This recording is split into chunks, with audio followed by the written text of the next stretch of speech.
O Senhor esteja convosco. Ele está no meio de nós. Proclamação do Evangelho de Jesus Cristo, segundo Lucas.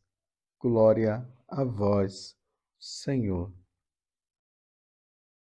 Naquele tempo, todos estavam admirados com todas as coisas que Jesus fazia. Então, Jesus disse a seus discípulos: Prestai bem atenção às palavras que vou dizer. O Filho do Homem vai ser entregue nas mãos dos homens. Mas os discípulos não compreendiam o que Jesus dizia.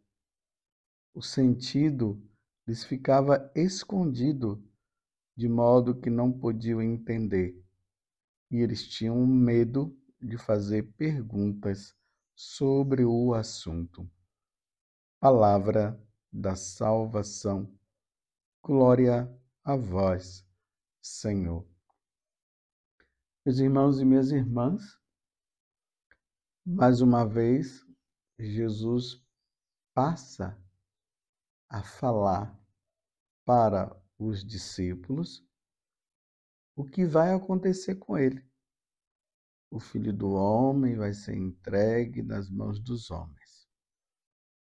Mas Lucas apresenta dizendo que eles não compreendiam ainda o que Jesus estava dizendo. E notem que é a segunda vez que Jesus faz essa referência a eles no que diz respeito à sua morte. É a segunda vez que Jesus fala. Mas para eles também era um pouco difícil de compreender. Primeiro, Jesus vai para o Monte Tabor, se mostra como Deus, porque ele foi transfigurado.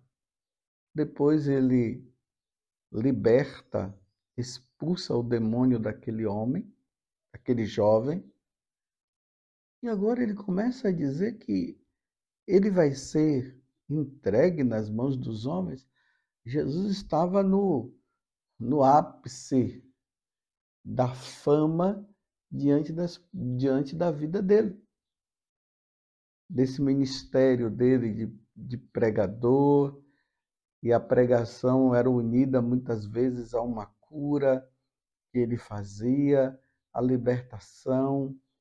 Era difícil para eles entenderem que o Filho do Homem, lembremos que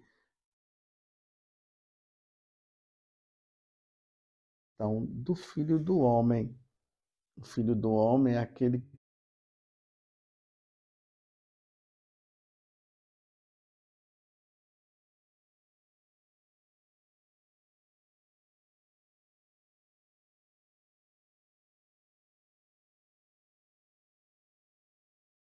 sete, se eu não me engano, é o capítulo. Sempre a visão noturna, diz Daniel, vi um ser semelhante ao Filho do Homem vir sobre as nuvens do céu. Dirigiu-se para o lado do ancião, diante de quem foi conduzido. O Filho do Homem, aquele que viria na sua glória. E, ao mesmo tempo, o servo sofredor. Aqui, quando Jesus fala o Filho do Homem, vai ser entregue nas mãos dos homens. Vai ser entregue, vai ser morto. Isaías 53 narra todo o sofrimento de Jesus. Então, eles não estavam conseguindo entender, mas Jesus estava falando de forma bem pedagógica. O Filho do Homem vai ser entregue nas mãos dos homens. Antes ele já tinha dito também, quando ele fez aquela pergunta lá na região de Cesareia de Filipe, no dizer dos homens, o que é que eles dizem a respeito de mim? Eles dizem quem é que eu sou?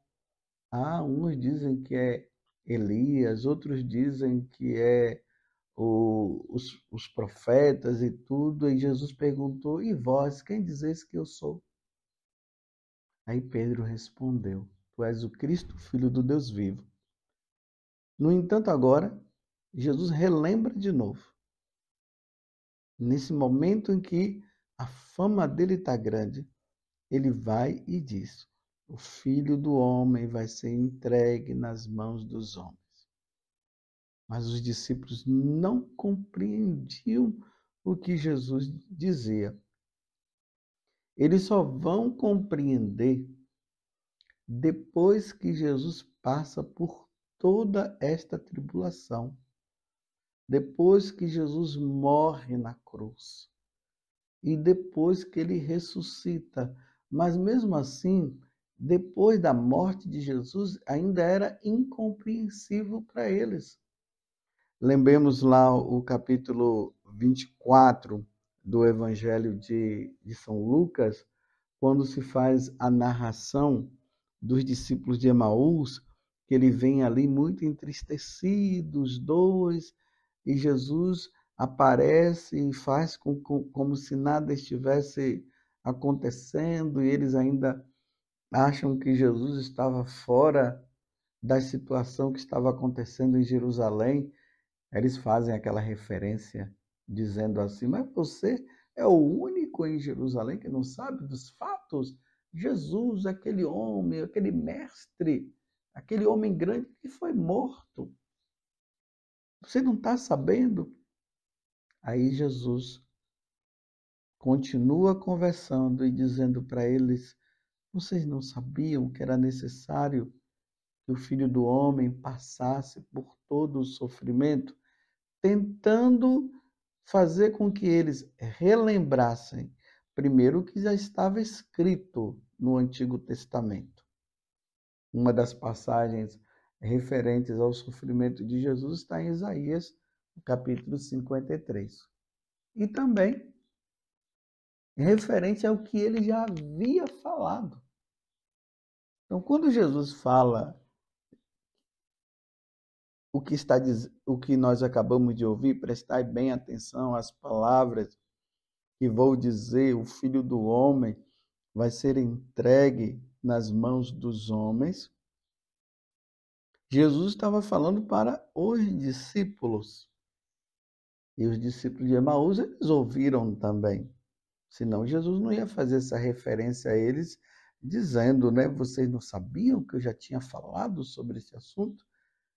E aí, quando Jesus ele parte o pão, aí eles reconhecem e voltam para contar para os discípulos, ali para os apóstolos no caso. Aí, em seguida, se você continuar lendo, aí vocês vão ver que Jesus chega lá, aparece lá no cenáculo, e Jesus chama a atenção deles, dizendo: vocês não entenderam? E ali diz que Jesus abre o espírito deles, abre a inteligência, melhor dizendo, abre a inteligência deles para que eles pudessem compreender o que havia falado, que Jesus havia falado. O que é que nós podemos trazer para a nossa vida? Meus irmãos, existem situações na nossa vida que nós não vamos ter a inteira compreensão se Deus não revelar. Por si próprio, nós não vamos entender. E uma das coisas difíceis de nós compreendermos é a questão do sofrimento. Primeiro que ninguém quer sofrer. Ninguém quer sofrer. E quando nós estamos diante da situação do sofrimento, como é difícil a compreensão. É por isso que muitas vezes os ateus querem pegar os cristãos justamente nesta questão aqui. Ah, se Deus é bom, por que há sofrimento no mundo? Se Deus é Deus, por que tanta gente sofre? Por que isso e aquilo? Você vê também que ter aquele momento que quando Jesus revela, ou melhor, quando Pedro fala que Jesus é o Cristo, o Salvador, aí Jesus começa a falar dos sofrimentos, aí Pedro já entra dizendo, eu não vou permitir que isso aconteça não com o Senhor, não vou permitir. Aí Jesus diz, cala a boca, Satanás, porque a sua maneira de pensar não é como Deus pensa. Porque era necessário que o Filho do Homem sofresse. Se era necessário que o Filho do Homem sofresse, também, meus irmãos, é necessário que nós soframos. O sofrimento só não haverá no céu. No céu não haverá sofrimento. Mas neste mundo nós iremos nos deparar com os sofrimentos. Nós poderemos sofrer sem Deus, como poderemos sofrer com Deus, mas iremos passar pelo sofrimento. No mundo haverei de passar por muitas provações, por muitos sofrimentos, disse Jesus, mas coragem, eu venci, ou seja, eu passei. E se Jesus passou, nós também iremos passar pelo sofrimento. Agora, o que é que o sofrimento causa em nós? Primeiro, o sofrimento está aí porque é consequência do pecado original. Se os nossos pais, Adão e Eva, não tivessem comido do fruto, não haveria sofrimento. Mas isso é uma consequência do pecado original. Então, nesse mundo, nós iremos passar por sofrimento. A segunda coisa que nós vamos tirar diante do sofrimento é: isso nos faz depender de Deus. O sofrimento nos faz ser humildes. O sofrimento nos faz entender que nós não conseguimos sair. Deus pode tirar no momento que Ele quiser e no momento que aprouver, que Ele achar melhor. A outra questão dentro do sofrimento, o sofrimento nos purifica. O sofrimento nos purifica. Sabe aqueles pecados que nós iríamos ter que pagar lá no purgatório? Ou melhor, aqueles pecados que nós fomos até perdoados, mas que precisou de reparação. Então, aquelas reparações que nós íamos ter que passar no purgatório, o sofrimento nos ajuda aqui a diminuir o tempo nosso no purgatório. Você consegue entender isso? Isso é muito importante para a compreensão nossa na vida cristã. Os sofrimentos nos purificam. Ele elimina, ele nos tira da situação de pecado, ou da purificação do tempo nosso no purgatório. E nos faz depender de Deus. Quando nós vivemos, embora nós não compreendamos o que está vivendo, isso é de uma edificação, isso é de uma alegria muito grande para o nosso ser, para a nossa alma. Uma vez, quando Jesus apareceu lá para a irmã Faustina, ele falou para ela que numa comunidade, num lugar onde alguém sofre, Deus está derramando muitas graças naquele lugar. Olha só, com a nossa mente humana, com essa compreensão nossa, nós não vamos entender isso. Só quando Deus nos revela no nosso coração. Mas é importante, meus irmãos, nesse momento, no momento do sofrimento, no momento da dor, nós não murmurarmos, nós não ficarmos culpando a Deus, porque é isso que o demônio quer. Vocês se lembram lá no livro de Jó? Quando lá fala que todos os filhos de Deus foram visitá-lo no céu e ali estava Satanás. E aí Deus mostrou e falou para Satanás: está vendo o meu servo Jó? É fiel a mim. Aí o demônio disse: claro que ele é fiel. Não aconteceu nada de mal para que ele pudesse blasfemar ou murmurar. Aí o demônio diz: deixe que eu pegue ele numa situação para você ver se ele não vai blasfemar. Aí Deus falou para Jó: tá bom. É como se Deus estivesse dizendo: eu aceito o desafio e vou mostrar para você que Jó não vai blasfemar contra a minha pessoa. Aí Deus diz: tá bom, pode fazer com ele o que você quiser, só não pode tirar a vida. E aí vai a narração ali no capítulo 1 do livro de Jó. Jó era um homem próspero e acabou perdendo tudo. Até os filhos ele foi perdendo todos, terrenos, fazenda, tudo. Ele ficou doente, leproso. Que dificuldade, que situação difícil. Aí Jó, diante daquela situação de sofrimento, de padecimento que ele estava vivendo, ele simplesmente fala: se Deus deu, Deus tirou. Louvado seja o nome do Senhor. E aí os amigos, aí o demônio, né, colocou o rabo entre as pernas, porque ele viu que realmente nem naquela situação difícil que Jó estava passando, Jó não blasfemou. O sofrimento, meus irmãos, não é compreensível.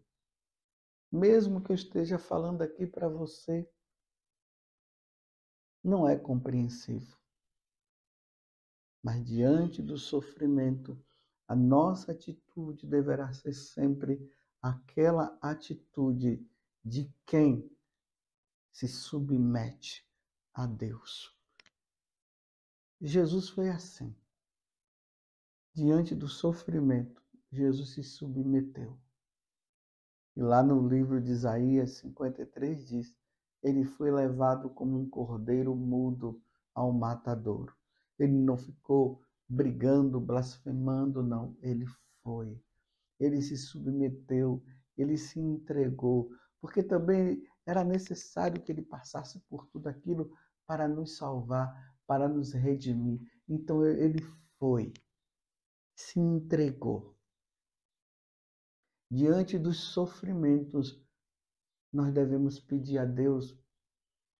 Podemos pedir a Deus para nós sairmos do sofrimento? Sim, podemos. Mas enquanto o sofrimento, a doença, aquela situação difícil, ela não passa, então nós nos submetemos a Deus e permitimos que as coisas elas vão acontecendo. E aí nós vamos pedindo o quê? Força. Dai-me força, Senhor. Porque o que o diabo quer é ver nesses momentos difíceis nós blasfemando contra Deus. Os santos, na medida que eles foram crescendo na vida espiritual, eles compreenderam isso. De chegar ao ponto deles mesmos dizerem assim: Senhor, dai-me sofrimento. Eles já queriam até sofrer. Primeiro por amor a Deus, para se assemelhar a Jesus Cristo que sofreu, como forma até de agradecimento. Olha, Senhor, o Senhor sofreu tanto ao ponto de me salvar. Eu quero sofrer como o Senhor também. Era assim que eles diziam, os santos. Talvez você ainda não tenha chegado, né, a esse grau de santidade. Mas é preciso se submeter. Os apóstolos não entendiam. Eles não compreenderam. E estavam naquela situação de não compreender ao ponto de não quererem nem perguntar. Mas eles foram compreender lá na frente. Muitas coisas, meus irmãos e minhas irmãs, nós só iremos compreender no momento certo, no momento que Deus quiser. Mas a nossa atitude deverá ser sempre a atitude de submissão. Precisamos nos submeter e permitir que as coisas vão acontecendo e jamais blasfemar contra o nosso Deus. Voltemos à passagem do Evangelho, onde, depois de Jesus ter falado tudo, os discípulos não compreenderam. O sentido lhes ficava escondido, de modo que não podiam entender. Eles tinham até medo de fazer perguntas sobre o assunto. Que Deus nos dê a graça da compreensão diante das situações adversas que nós vivemos. Mas enquanto nós não compreendermos, nos submeteremos a Deus. Que Deus nos dê força na nossa caminhada. Louvado seja nosso Senhor Jesus Cristo. Para sempre seja louvado. E a nossa Mãe, Maria Santíssima.